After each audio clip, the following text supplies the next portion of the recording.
Hi guys, I'm here to review the Goonies Never Say Die. What, pray tell, is a game like this doing on my Christian board game reviewing channel? We are about to find out. Nostalgia!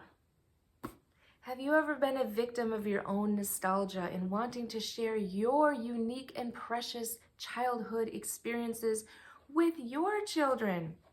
Nothing wrong with that in and of itself. But oh, sometimes we should think it through just a little bit more, shouldn't we?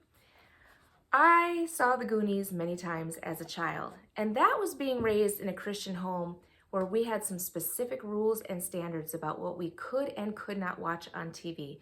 I thank my mother for those rules. However, back in that time, we were not as aware of the effects of media on the brain as we are today. And if, by the way, you would like to find out more about why the fast sequencing in television programming and media today is very, very bad for your brain and that of your child, check out a series called Media on the Brain by Scott Ritzma. That was life-changing for me, and I would really highly recommend that.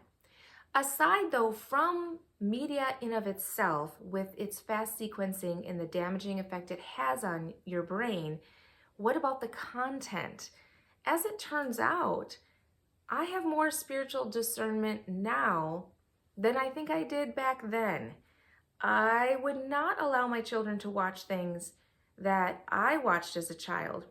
And I learned the hard way that if you think you want to let your child watch what you saw as a child, you might want to pre-screen it before you just impulsively show it to them.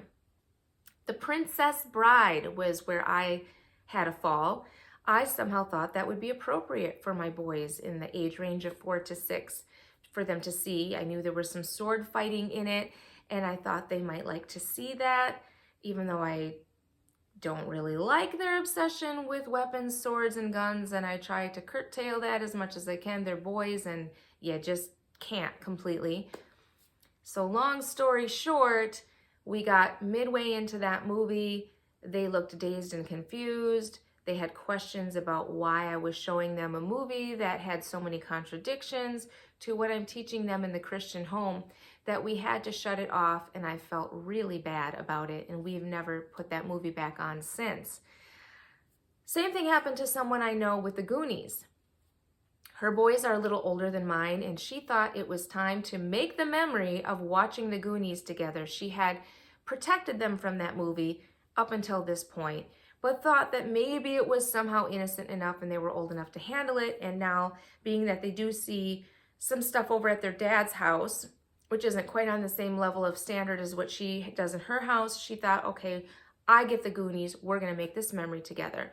After which she impulsively happened to see this game and purchased it. She impulsively purchased it, and then she gave it to me and said, hey, do you want to play this and figure it out so that you can teach it to me, because I hate reading directions, and then I can play it with the boys, or we can all play it together. So another friend of mine who is about my age, who had also seen the Goonies as a child and was curious about the adventure theme and the nostalgia aspect of it, he and I figured out how to play it together, and we played one game. And now I will report to you our findings. All right. Whether the game was fun or well-designed or not is not something I'm going to comment on, because from a Christian standpoint, I'm going to say this is not going to be a game that I'm going to feel comfortable recommending.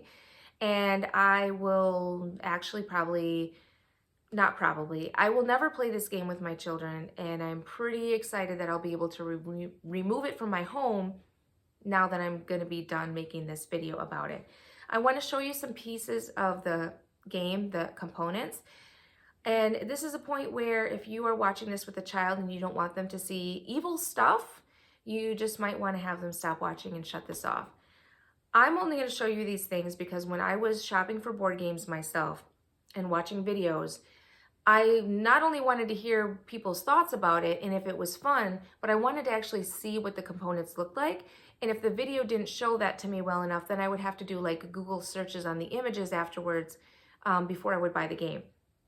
So I'm going to show you, this could very well be probably the most evil looking game I'm ever going to show on this channel, because it's not really normal I bring games like this even into my home. I usually try to screen them pretty well before I even try them out. But here's the thing with this game is there are, let me just show you. Here's Hunter of the Flames. Wow, I don't remember that being in the movie. I remember the Fratellis being in the movie, and they're not so hot either. Do you remember the scene with the freezer? Just to name one. And then we have here, I'm sorry guys, this is the Haunting Presence. And if you take a look, there's a creepy looking thing in the background there. Then we have the Daunting Vigor. These are not images that I would want my kids to see. This is not a theme that I'm well pleased with at all. The other pieces, some of the ones that I really didn't care for, is the Skeleton Bombardier, the Skeleton Crew, and the Pirate Ghost. Thematically, it has a whole bunch of stuff in it. Like, it's saturated with the Goonies. Like, I don't want to recommend this game. If you played it, you might have a feeling like you're actually in the movie and you're a Goonie. They did a good job with that if that's what you're going for. But there's so much that has been added to this game that I just find to be very uncomfortably occult-ish like, that I don't even remember being in the movie. Like, I feel the game could have been made without a bunch of this stuff all together. I don't even believe that this is Goonies. I feel that there was evil added to this game that doesn't need to be here and serves no purpose, but took a game that was already questionable or worse and made it absolutely out of the question. So those are my thoughts on the Goonies Never Say Die. I'm anxious to remove it from my house. I felt so uncomfortable having this thing sitting on my shelf for the last few weeks that I just wanted to do this video and get it over with so I could get it out. When I reported back to my friend my findings of the game and began to explain it, I actually started explaining the good points, stuff I'm not even covering here. It doesn't have redeeming qualities, but I started with what I liked about it, and then said, hey, I know what your standards are. Maybe if you're willing to take some time with a black Sharpie, you could modify this game to get it into a playable situation. It would take quite a bit of effort, and it may end up botching up the game too much where it wouldn't be fully functional and playable. But I think a black Sharpie could get you a ways. Anyway, I didn't know if I even got that far, because she basically said, hold your breath. This thing is going in the burn pile. I did not realize it was this evil. I did not realize the contents were going to look like that, and we're not going to play it either. So those are my thoughts on the Goonies Never Say Die. I will be happy to get on to some more pleasant thematic content in my next video. God bless you. Thank you for watching. Bye.